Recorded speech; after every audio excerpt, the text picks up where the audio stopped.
Metropolitan Air Quality Management District to order at 9:09 a.m. If the clerk could please call the roll and to establish a quorum. Okay.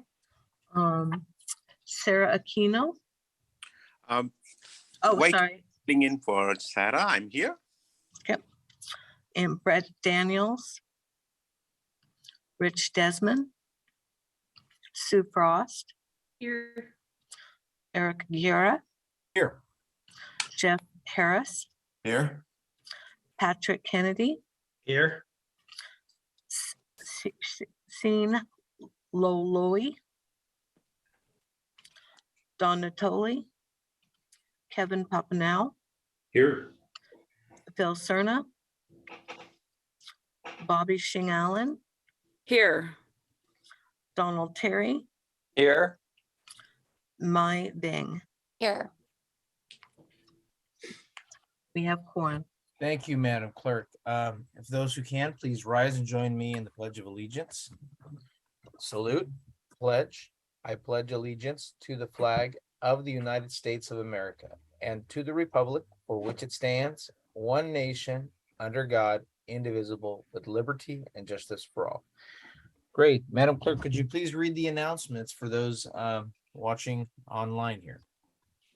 In compliance with directives of the State and Center for Disease Control and Prevention, the physical location of this meeting is closed to the public, consistent with state and local officials' recommendation to promote social distancing and Assembly Bill 361. Members of the public are encouraged to participate in the meeting by observing the meeting in real time at metro14live.saccounty.gov. Zoom video conference line, and by submitting written comments electronically by email at boardclerk@airquality.org. Comments submitted in person will be delivered to the Board of Directors by staff. Public comments regarding matters under the jurisdiction of the Board of Directors will be acknowledged by the chairperson and accepted until the adjournment of the meeting, distributed to the Board of Directors and included in the record. This meeting of the Sacramento Metropolitan Air Quality Management District is cable cast live without interruption on Metro Cable 14, the local government affairs channel on Comcast, Consolidated Communications, and AT&T U-verse cable system. This meeting is being closed captioned and will be webcast at metro14live.saccounty.gov. Today's meeting will be repeated on Sunday, July 31st, 2022 at 1 p.m. on Channel 14. Thank you very much, Madam Clerk. Slight change or error in the agenda. We're going to put the APCO report after our consent calendar. So Madam Clerk will go ahead and move first with our consent calendar. Okay. And our first item, item 1, is the Assembly Bill 361 compliance, remote meetings during declared emergencies. Item 2 is the appointment of John German and Daryl Wu to the hearing board. Item 3 is the May 26, 2022 Board of Directors meeting minutes. Item Chair, 4. Mr. Chair, I'll move the calendar. I don't think we need to have it. It's been properly moved by Board Member Terry. There's a motion on the floor. Is there a second? Second, Sing Allen. Been properly moved by Board Member Sing Allen. Madam Clerk, is there any other members of the public signed up to speak on this matter? Not at this time, no. Okay, great. Madam Clerk, let me bring this back to the board. Questions from the board on the consent calendar? Seeing none, Madam Clerk, could you please call the roll? Director Aquino. Sorry, that is Chalamcher. Yeah, thank you. I'm so sorry. Yes. Yes, thank you. Director Daniels. Director Desmond. Director Frost. Aye. Director Guerra. Aye. Director Harris. Aye. Director Kennedy. Aye. Director Lowly. Director Natoli. Director Papanau. Aye. Director Cerna, Director Singh Allen, Yes. Director Terry, Aye. Director Vang. Yes. Madam Ma- Clerk, that measure passes. Okay. We'll go ahead and what we'll do next, Madam Clerk, let me move over quickly to the AP Air Pollution Control Officers Report, our APCO report. Dr. Ayala. Good morning, Board.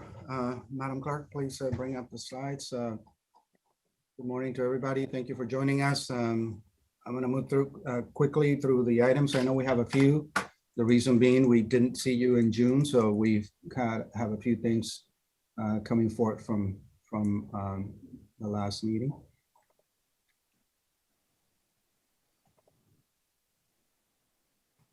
Can you please go to the first slide? And I do want to thank Board Member Laloe here for joining us. Appreciate that. Thank you, Board Member Ayala.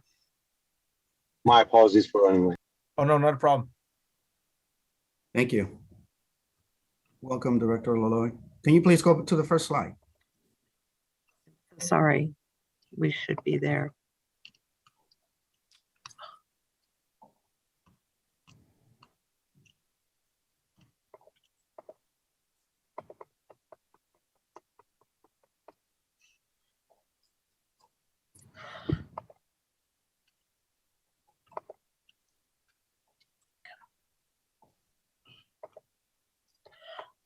Virginia, would you like me to share my screen?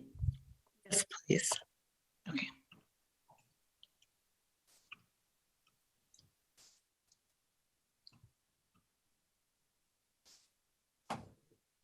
Thank you, Selena. Go ahead, Vance. Thank you. So I've categorized the APCR report into 3 categories, and that's what you see here. So I'm going to start off with sharing with you some of the advocacy that we have been involved in as an agency at the federal, the state, and the local level. Next slide, please. So the first thing is, as you can imagine, at the federal level, there's a lot of activity given, some of the Supreme Court rulings related to greenhouse gas emissions and things that the federal government can or cannot do. As you know, the way we carry our advocacy at the federal level is primarily through association with the National Association of Clean Air Agencies, and we have a leadership role in that association. And I've included in the board packet the letter that was submitted specifically on a white paper that EPA put out related to combustion emissions from what they call electric generating units, power plants. So this is going to be a big issue given the Supreme Court ruling. This letter was submitted prior to that. So stay tuned. I'm sure you're going to hear from us further as we move along in terms of the EPA response to potentially a new clean power plant. Next slide, please. And again, the letters are included in your packet. I want you to have that for your information for the record, but also if you have any questions, please follow up with us. At the state level, as you can imagine, leading up to the adoption of the state budget, there's been a lot of activity as well. And we've included a number of letters that have been submitted on behalf of all the air districts in California that are a part of the California Air Pollution Control Officers Association. Again, as a large air district, we play a leadership role in CAPGOA, being a member of the board. The biggest good news in terms of an area that we were supporting very heavily is the governor included a 10-year continuous appropriation for AB 617 community air protection. I'm hoping this is sounding familiar to you because we've talked a lot about the lack of resources for AB 617. Now, at least we have funding for the next 10 years. On the downside is not as much money as is necessary. And in fact, it's the same funding that was initially allocated, but we'll take what we can. In addition to that, there's been a number of other pieces of legislation. I will not go through them individually. Again, you've got the letters in the packet. It's a lot of good activity that the air districts are getting involved in. We've also opposed 2 pieces of legislation, specifically the ones listed on the table. One has to do with mobile refueling. So essentially you've got these vehicles that are essentially gas stations on wheels. That is a new trend in the industry. We will oppose opening up that option simply because you just lose control of any potential emission reductions. And the other one has to do with the state taking over some of the oversight that happens down to our south with our friends at the San Joaquin Valley Air Pollution Control District. And the last piece of legislation that we're tracking is something relevant to us, which is changing the penalties that an air district can charge and increasing them, actually tripling them, AB 2910. That sounds at face value a good thing because it would give us more resources, but it also restricts where you can use those penalty money. So again, the letters are in your packet. If you have any questions, you know where to find us. Thank you. Next slide, please. And then the last piece of advocacy that I want to share with you is obviously we are still very much engaged in the regional discussions about potentially bringing hydrogen and specifically renewable hydrogen production to the region. That'll unlock opportunities for transportation of all kinds of applications. And we're still facilitating discussions between our regional sanitation districts, regional SAN, and technology providers like Bloom Energy and Fuel Cell Energy, simply because regional SAN is going to be soon sitting on a very valuable resource in terms of the biogas that they will have available for us to hopefully figure out a way to use it in a sustainable way moving forward. Next slide. So moving on, so that was advocacy. Now I'm going to talk about some of the new funding that the agency has been able to procure to bring to the region. We've had 3 new awards totaling about $17 million new dollars that are going to be coming to the region for cleaner projects. Next slide. So the first one is another grant from EPA to do cleaner projects, $7 million in this targeted airshed grant or TAG grant, as we call it. This is mostly, it's actually fully for projects with our friends in the surrounding air districts. But it's a lot of very good projects because, as you know, when it comes to incentives, our footprint is actually bigger than just Sacramento County. So we're very pleased to be able to collaborating with the other 4 districts around us in the region to identify these opportunities. Next slide, please. This is actually the second grant that we've gotten. Next slide, that's fine.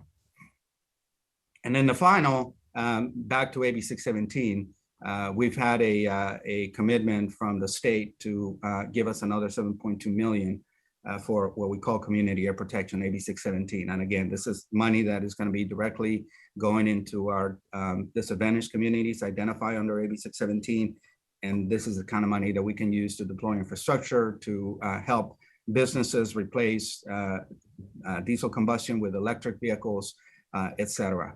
So this is definitely good news. This is something that we fight for every year. And again, the continuous appropriation that the governor included in the budget is going to be great because hopefully we will continue to get our share of that funding. Next slide.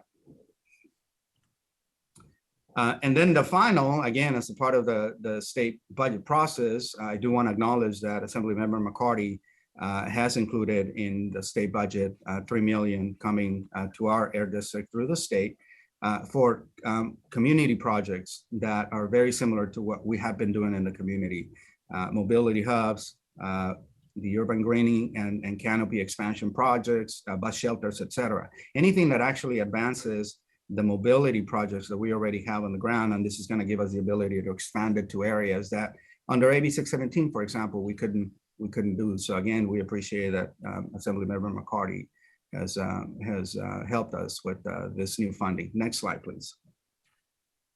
And then the last piece that I want to include in my APCO report is just a number of projects that are obviously important to us, but also relevant to you in your roles. Next slide. So the first one, electric school buses. We're going to continue to prioritize them in terms of opportunities for our school districts. We want you to help us promote and talk to your school districts, make sure that they talk to us. We want to get to 100% school bus fleet in the Sacramento region.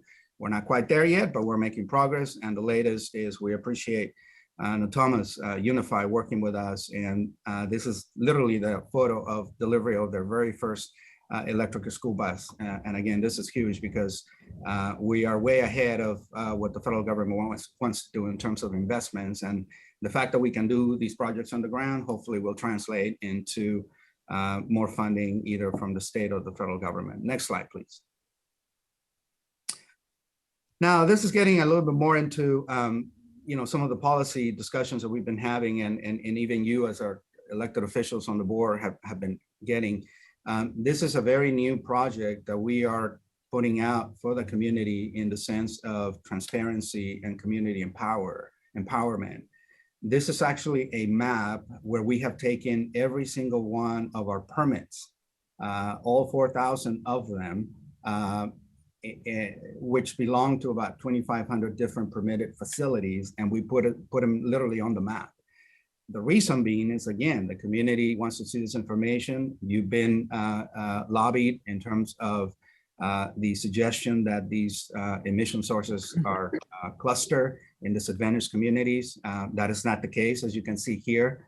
So I just wanted to share this with you because there's actually state legislation that is pushing their agencies to do this, to make sure that the information in terms of our permits is readily available to the community, but also to disclose where those permits are and the type of emissions. Obviously, the next step, as I say here in the slide, the fact that you have a permit here doesn't equate to the magnitude of pollution, and that's what comes next. But this is a trend that I'm seeing where every air agency, the state is going to move into making the information readily available for communities to see. So wanted to share that with you because, again, I know that some of you have gotten letters from the advocates asking for this type of information. This is already on our website. So if anybody wants to see it, they can go there and start getting the information. Next slide, please. And is there anything after that? I think we're done. Oh, that's right. The last thing. Just a reminder, thank you to all of you that are going to join us on August 17th. We're going to go on a tour of a technology showcase down to Lancaster. We're going to be hosted by BYD, a major player in the electric transit bus space. So just wanted to remind you, we still have a space if anybody wants to still join us. Thank you. I believe this concludes the APCO report. Thank you very much, Director Ayala, our APCO Executive Director here, and I appreciate your brevity of going through a lot that we went through here. I asked them just briefly to kind of discuss, or his team to pull together over the last, I guess, 4 years or so, how much we've been able to draw down, and I believe it was about $87 million. So kudos to your staff for that. All of that goes to our small local businesses. They're the ones who are executing a lot of this work, community-based organizations, our school districts, nonprofit, and even our larger corporations who are trying to meet their quality standards. Let me bring this over to the board. Are there questions for Director Ayala regarding his Air Pollution Control Officer report? Yes. Mr. Gura, this is YK from City of Folsom. I just want to make a comment. I know recently we have implemented organic waste separation from the garbage. And I love to see our intent here to change the diesel trucks and the school buses from diesel to the electric. I love it. I applaud everyone. But we added 25% of the big trucks in every city. Most of them are diesel recently. At least Folsom added 25% of the fleet additional. I think it is, I know I'm going through the Cal cities also. I'm pushing hard. I had a quick talk with Supervisor Fast on it. Why can't we move our garbage pickup bins to twice a week rather than every week? So to supplement, whatever the work we are doing here, it is going to result in, greenhouse gas emission. So I just want to make that comment here. That way, all the leaders, from this region, at least go through our county, push hard on our state government to rethink, can we pick up the garbage bins twice a week rather than every week? Because all those green waste is out from that. Thank you very much, Board Member Chala Manchela. and appreciate your comments. I think our staff is duly notes that and will follow up with your team as well. Let me go to other comments of the board here. Board Member Harris. Yeah, thank you, Chair. Dr. Ayala, you said that you were facilitating meetings with Bloom and Fuel Cell and Regional SAM. I caught wind of the possibility that Bloom is meeting this week with Regional SAM. Is that correct? That is correct, Director Harris. We're actually meeting as soon as this afternoon. So we've already have a meeting in place to discuss potential collaboration. Okay, excellent. I also wanted to point out that there is a company in Southern California that is experimenting with hydrogen fuel cells for small aircraft. This is extremely exciting because it opens up the range of small aircraft operations, also solves the problem of using 100 low lead fuel in small aircraft. So very exciting developments on the hydrogen front. And Dr. Ayala, I completely appreciate your interest in hydrogen, and I'm becoming a convert as well. Thank you. Thank you, Board Member Harris. And yes, we had an initial meeting months ago, and now it seems like to look at how multiple agencies can work together. And the more I think we do that as our JPAs and break down the silos to make an effort, the better. So the Air District is taking the lead on this with the Regional Sanitation District, and then and our multi-county partners. That and hydrogen, obviously, I think is one that, to YK's point here, it will help us with the heavy duty issue that we have. So with that, let me bring it over to Board Member Patrick Kennedy. Thank you, Chair. Thank you, Dr. Ayala. I appreciate the slide on the number of permits. That's very helpful. Yes, the environmental justice community is always asking about that, particularly in South Sacramento, as you well know. What would be helpful too is if we could overlay on top of that, pinpoint where the air monitoring stations are, and show those in one slide, that would be tremendously helpful. Thank you, Director Kennedy. That's a great suggestion. We can certainly, I mean, honestly, anything that you see benefiting in terms of modifying what we have, we'd love to hear those ideas. And, the idea is to make this very seamless. Eventually, we want the dots to actually be live so people can click on it and get information in terms of the facility, the permit. But your suggestion is great. It's just overlay where the monitors are. So we'll definitely look into that. Great. Thank you, sir. And I do want to thank Board Member Kennedy for bringing that up, because one of the initiatives we've taken on here with the county, with Valley Vision and with nonprofit organizations and the city of Sacramento and Rancho is now we have one of the most extensive air quality monitoring system of any metropolitan area. And what we're doing is trying to piece all of these together so we have a unified system to be able to give better information to everyone here. So thank you, Kennedy, for Board Member Kennedy, because we know even cities are taking this on now. Let me bring this over to Board Member Frost, and then I'll bring this over to Board Member Lilloye. Board Member Frost. Thank you, Chair. I just wanted to thank Dr. Ayala for that extensive report, and I'm looking forward to communicating with our school districts to see if we can find some more possible participation. And I also appreciate YK.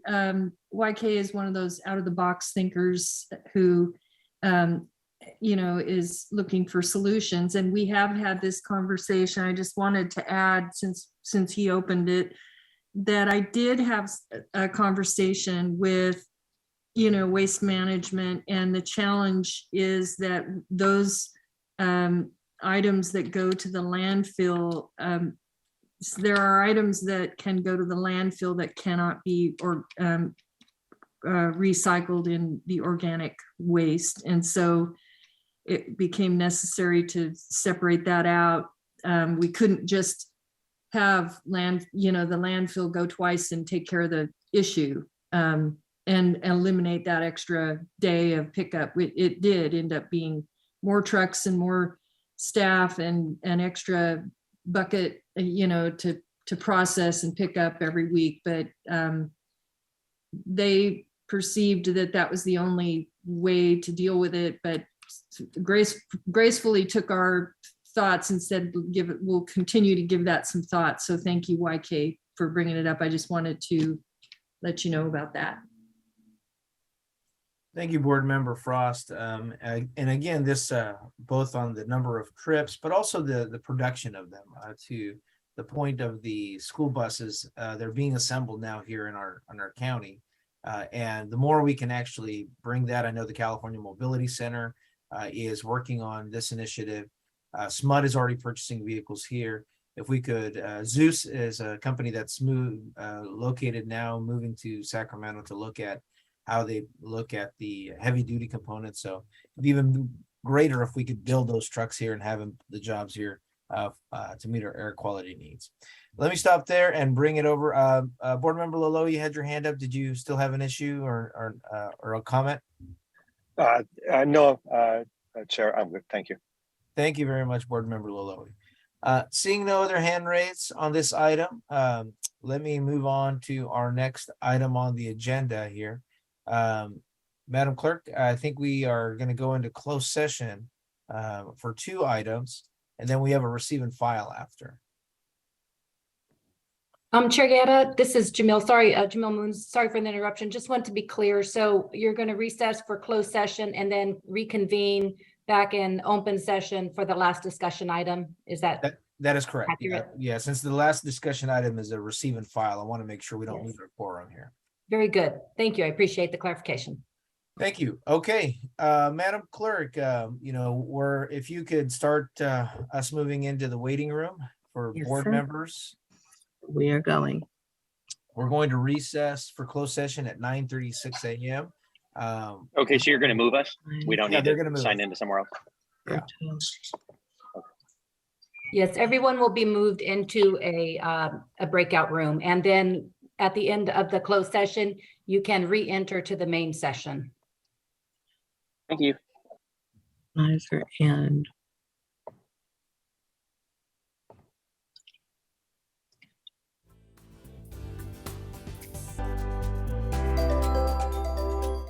Madam Clerk, do we have a quorum here?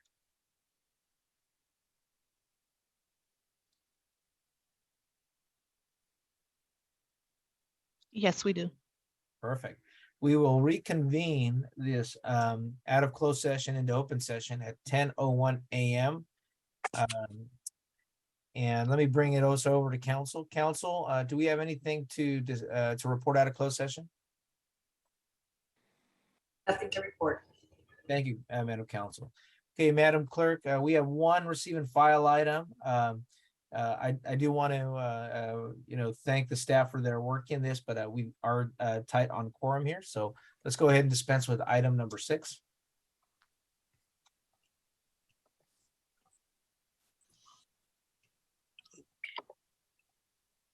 Item number 6 is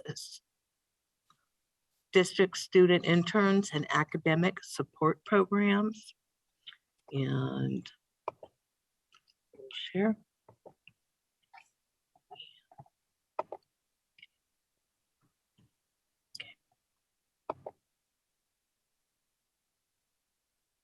Thanks, Virginia.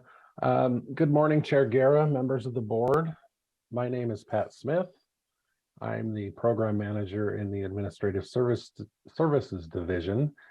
And I wanted to make a brief presentation today about the district's participation in various academic support programs, including student intern programs. Next slide, please. Up one more, back up one.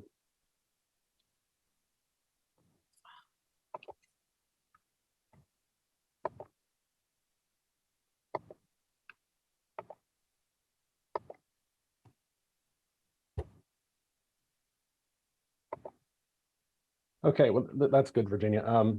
Okay. So I'm going to just real quickly talk about the goals of the various programs, highlight the various programs that the district's involved with, you know, from primary school aged students clear through beyond college, and then conclude with some thoughts on, you know, how do we educate young people beyond these programs that are internal to the district. So next slide. And really the main goal of these programs is to provide students with an opportunity to learn about air quality and climate, to gain some practical work experience, learn about the work of the district, and as kind of a side benefit, but also a goal is that it gives district staff an opportunity to gain some skills, leadership skills and skills in mentoring students. So next slide, please. So recently, this happened in June, the district partnered with Sacramento Splash, a local nonprofit, and they sent several groups of their youth environmental leadership campers, excuse me, to the Folsom Air Monitoring Station.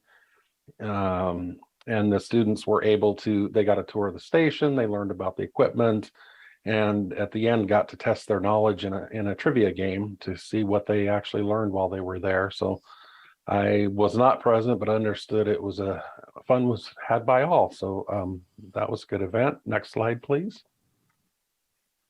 So at the high school level, for more than 10 years now, the district has partnered with Cristo Rey and their work study program, where interns from the school can come in, they get practical real life work experience, and it's an opportunity for them to help pay off part of their tuition. And Cristo Rey has a ton of success stories, but one that's near and dear to the district is Oliverio Barragan. He was an intern with the district 7 or 8 years ago, and just recently finished his first year as an air quality engineer in the district's transportation and climate change division. So wanted to give a shout out to Oliverio. Next slide, please.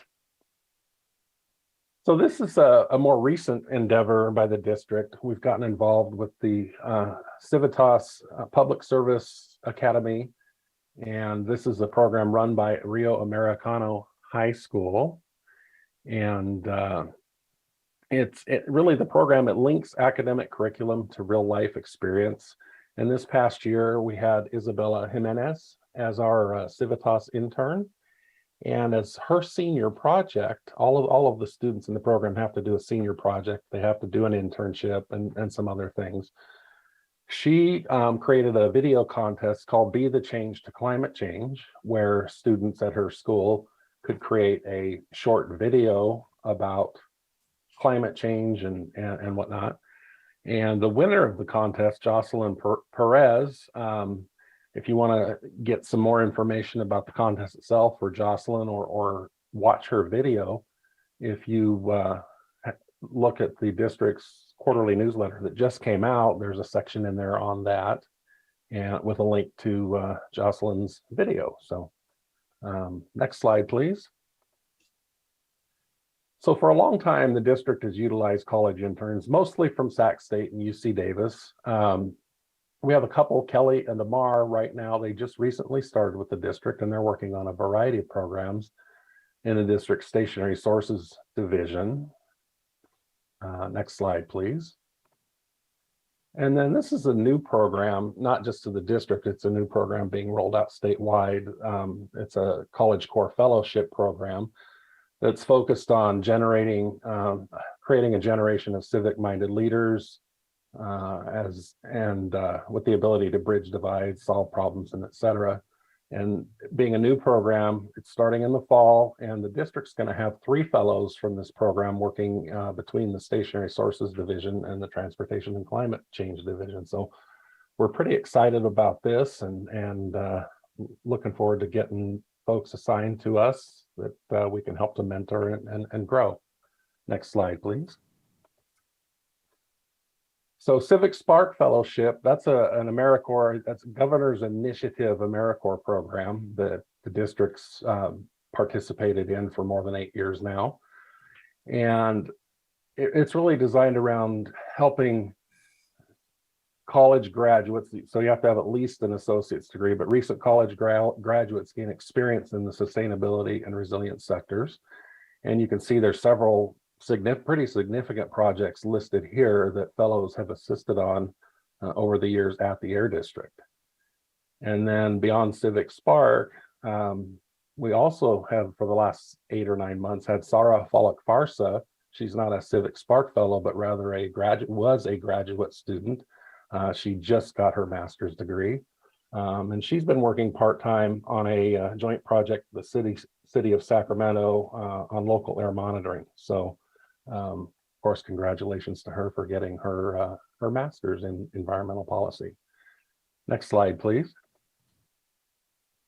Okay, so I guess the question now is the question that we've asked ourselves is, what can we do? We've got these great internal programs that have been very successful, some of them for many years, and in helping to educate young people in our community about air quality and climate. But how can we extend that reach and incorporate educational components into, regional youth programs or projects that are designed around youth? A couple that came to mind for us is the sports complex that's going to be built here with a groundbreaking year after next. And then I noticed the chair has his Summer at City Hall shirt on. So we missed the window this year for Summer at City Hall, but we'd like to talk about, are there ways to put some air quality and climate components into that program? And then I will leave it with the board at this point, and you may not have ideas or answers today, but would just encourage you to think about ways in the districts. We're ready to help, and we want to jump in and help to educate young people about air quality, climate, land use, and whatnot. So that wraps it up. I tried to go quickly, so if there are questions or comments, please let me know. Well, thank you very much, Patrick. I really wish we had a whole morning to discuss this, because I do believe that just like Oliveiro Barragan, we've had a Cristo Rey intern since we started, and watching him go from a student, and that school recruits from a very disadvantaged community. There's actually income requirements and challenging requirements. They go after folks who really have a tough challenge, and to see them as an environmental engineer, that's just great success. So I think I see Board Member Kennedy's hand up, but I do want to just make a couple comments. I think that many of our cities and some of our special districts, like the Consumnes Community Service District, have youth programs and outreach programs and the community centers where there's already activity happening.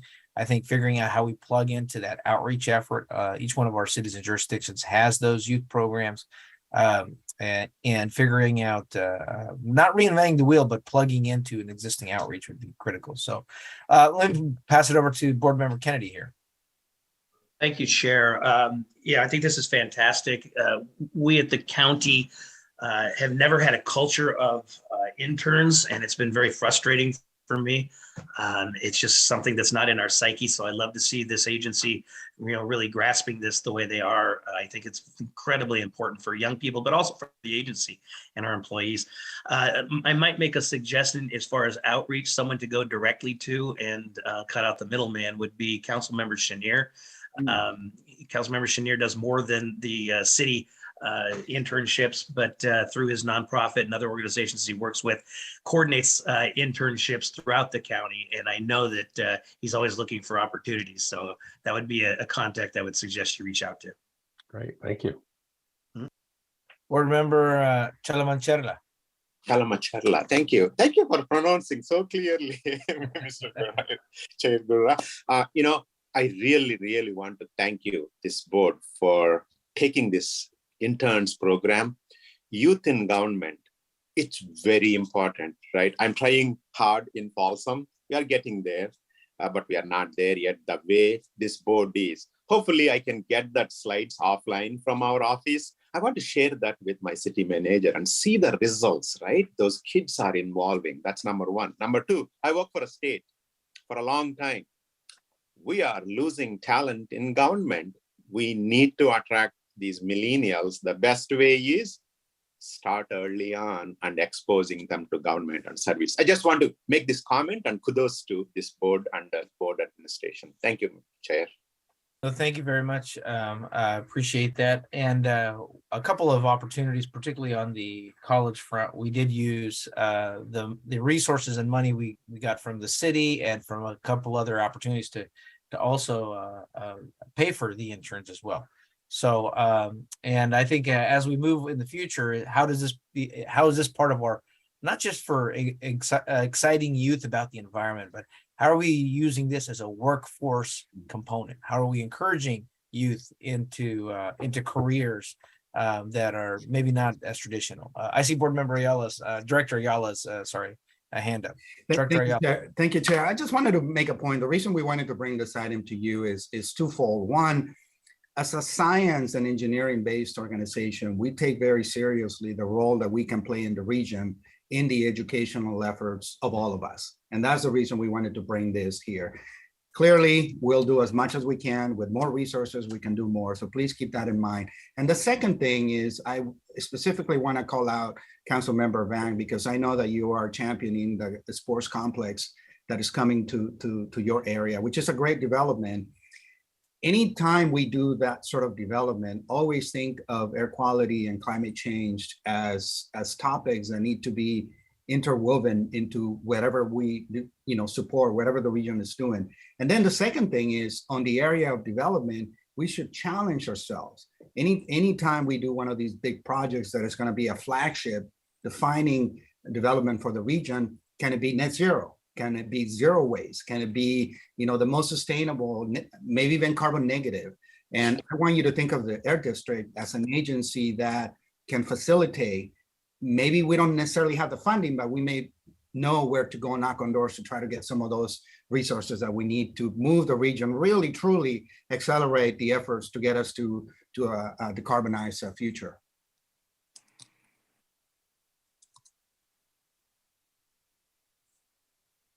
Director Vang.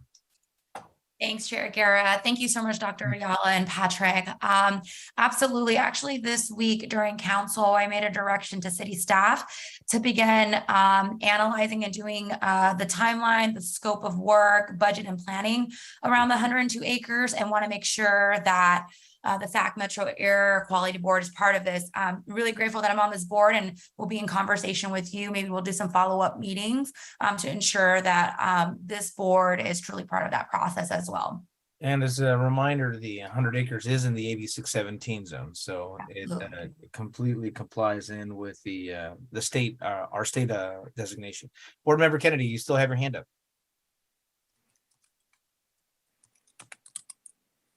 Okay, great. Fantastic. Board Member Vang, did you still have a question? You have your hand up? No, fantastic. Okay, so seeing there are no more questions, Madam Clerk, are there comments from the public on this item? There are not. There are none. Since this is a receive and file, I want to thank everyone. That concludes the business on the agenda. Madam Clerk, do we have any comments from the public on matters not on the agenda? We do not. Do we have any board ideas, comments, or AB 1, 2, 3, 4 reports? I do not. Thank you. No board members here. I will say again, we have the visit to BYD in Lancaster. I think that's if board members are available to participate. Sacramento region, our Metropolitan Air Quality Management District, has been playing a big role in EV mobility and zero emission mobility. Let's put that. Zero emission mobility. And so I think this would be a great opportunity for board members to participate in. With that, Madam Clerk, since there's no more business, we will adjourn this meeting at 10:17 a.m. Thank you. Thanks, everyone. Appreciate everyone making the time to be here today. Thank you. Thank you. Thank you.